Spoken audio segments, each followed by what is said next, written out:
Hai, video ini terinspirasi dari digital literasi. Apa sih digital literasi? Digital literasi dalam bahasa Indonesia berarti literasi digital yang dimana untuk menemukan, mengevaluasi, menggunakan, dan juga membuat konten digital yang bermakna dan juga dengan cara yang bertanggung jawab. Di video ini kita akan membahas tentang literasi digital yang biasa kita lakukan sehari-hari. Yes, sosial media. Ini adalah salah satu bentuk literasi digital loh guys. Tapi pertanyaannya, apakah kita sudah menggunakan sosial media dengan baik dan benar? Kamu nanya? Oke, kita yang jawab ya. Pantengin video kita berikut ini.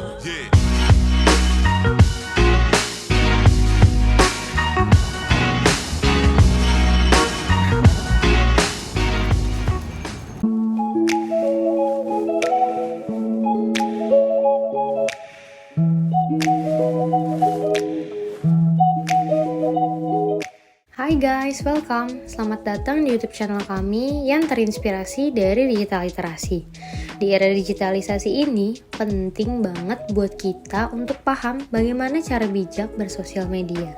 Sebelum kita bahas lebih lanjut, aku bakal bahas sedikit mengenai etika yang menjadi landasan buat kita berperilaku bijak.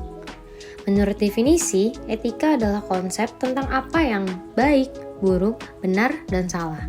Di media sosial, etika yang benar sama dengan perspektif yang benar.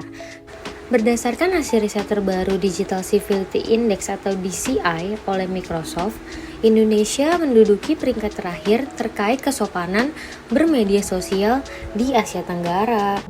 Hai guys, kenalin aku Nasya. Nah, berikut ini kita bakal sharing gimana cara bijak bersosial media yang kadang sering banget kita lupain nih saat kita menggunakan sosial media sehari-hari. Beberapa contoh cara bijak bersosial media adalah yang pertama, memfilter informasi yang kita dapat dari media sosial. Kita harus mampu memilah-milih informasi mana yang baik dan berguna buat kita. Lalu yang kemudian adalah tidak mudah percaya pada suatu informasi. Cari tahu dulu ya kebenarannya. Penting banget nih guys, inget ya bahwa setiap kali kita terhubung dengan jaringan media sosial, kita bergabung dengan sebuah komunitas.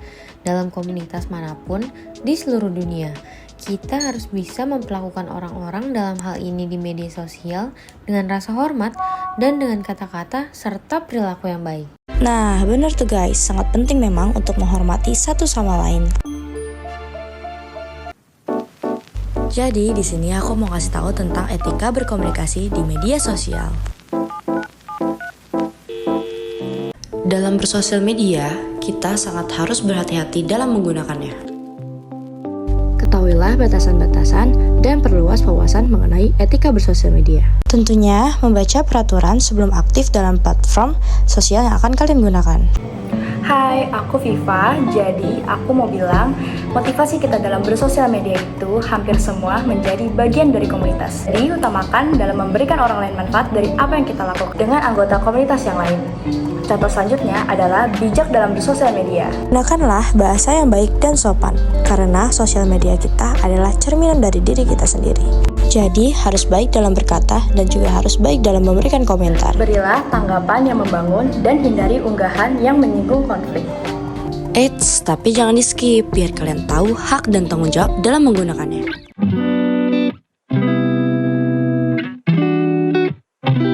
Bener banget tuh tadi kata Viva. Siapa di antara kalian yang suka skip persetujuan terms and condition?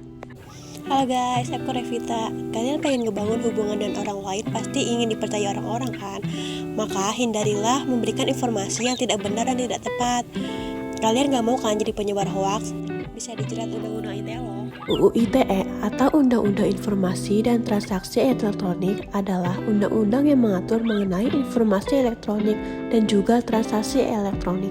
Informasi elektronik di sini adalah sebagai satu ataupun sekelompok data elektronik tapi tidak terbatas pada tulisan saja. Berikut adalah konten-konten yang harus kita hindari di media sosial. Sumber pemberitaan hoaks seringkali justru bersumber dari WhatsApp grup keluarga. Jika kita mendapatkan informasi di media sosial, sebaiknya disaring dulu baru sharing. Pornografi dan cyberporn adalah salah satu ancaman serius di era digital yang berpotensi merusak moral anak-anak dan remaja. Nah, yang terakhir adalah Sara. Sara di sini bukan Sara Wijayanto, apalagi Sara Sehan. Sara yang dimaksud di sini yaitu suku, agama, ras, dan antar golongan. Sara adalah sesuatu yang sensitif dan resisten apabila sampai dipertentangkan. Banyak contoh kasus di Indonesia pertentangan yang bersumber pada Sara dan berakibat fatal. Sosial media memang seru sih, tapi kita harus tetap hati-hati menggunakannya. Setuju, kita memang harus berhati-hati apalagi sudah bergabung di platform media sosial. Berarti kita juga sudah setuju untuk berbagi data kepada pengelola dan pengguna lainnya. Teknologi era digital, internet, dan media sosial sudah mendefinisikan ulang privasi. Namun karena pengawasan tidak lagi terbatas pada ruang dan lokasi tertentu yang telah ditentukan sebelumnya. Hai, aku Resta Viana. Pemahaman tentang masalah dan bahaya privasi di ruang digital merupakan langkah pertama dan kalian harus paham dalam menggunakan kontrol privasi pada platform yang kalian gunakan. Jangan bagikan informasi pribadi sembarangan di sosial media ya. Hindari diri dari cybercrime yang marak dan rawan terjadi di sosial media seperti pencurian data dan penipuan online. Habis buka-buka sosial media, enaknya ngapain ya? Kita video call Kak Bastian kali ya. Dia lagi di mana ya? Kita kepoin ah. Hai Resta. Lagi apa kamu? Hai, aku Sebastian Teti. Kemajuan teknologi dan digitalisasi memang mempermudah kita dalam berkomunikasi dan juga mempercepat kita dalam mendapatkan informasi.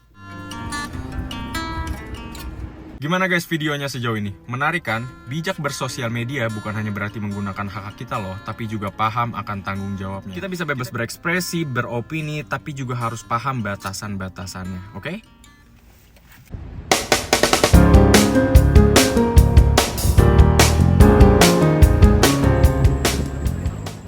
Teknologi dan media sosial yang secara signifikan mempengaruhi masyarakat emang gak bisa dianggap enteng.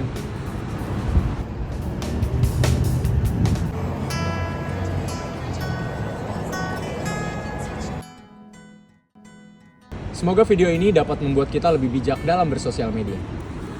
By the way, untuk lebih matang lagi dalam menghadapi digitalisasi, subscribe dan pantengin terus YouTube channel kita ya.